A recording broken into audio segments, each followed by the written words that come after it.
Since the beginning of time, humans have longed for closeness. But what happens when love feels uncertain? When safety feels fleeting? This is the story of anxious attachment. A history not only of psychology, but of hearts that beat faster at the thought of being left behind. Anxious attachment begins in the earliest chapters of life.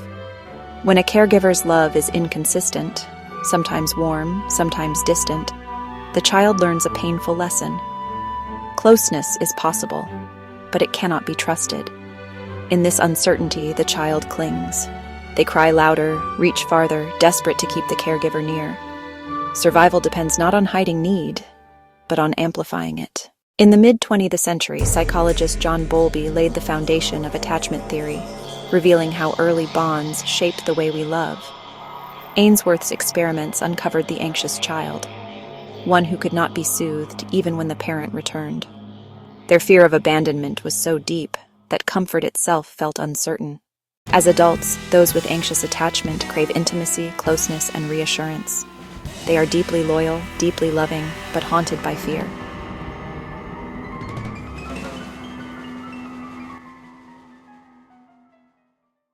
In relationships, the anxious individual may seek constant validation.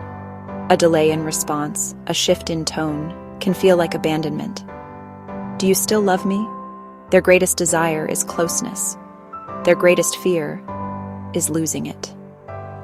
Throughout history, poets and lovers have described the pain of distance, the fear of rejection.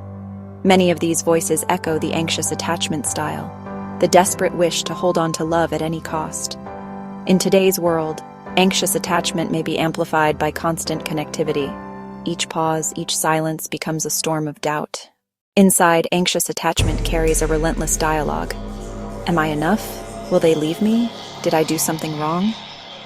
The anxious heart searches endlessly for reassurance, yet never feels fully safe. They love deeply, but their fear of being unloved may push partners away, a painful cycle of closeness and fear, connection and doubt. But anxious attachment is not destiny. With awareness and healing, these patterns can shift. Therapy teaches emotional regulation. Secure partners help build trust. And self-compassion allows the anxious heart to quiet its fears. When consistency replaces uncertainty, the anxious heart can finally rest. Love becomes not a chase, but a safe home. The story of anxious attachment is not one of weakness. It is a story of longing, of children who cried louder because silence meant loss, of adults who love fiercely because love is everything.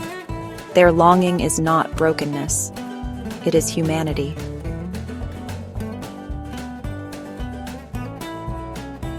To long for love is human.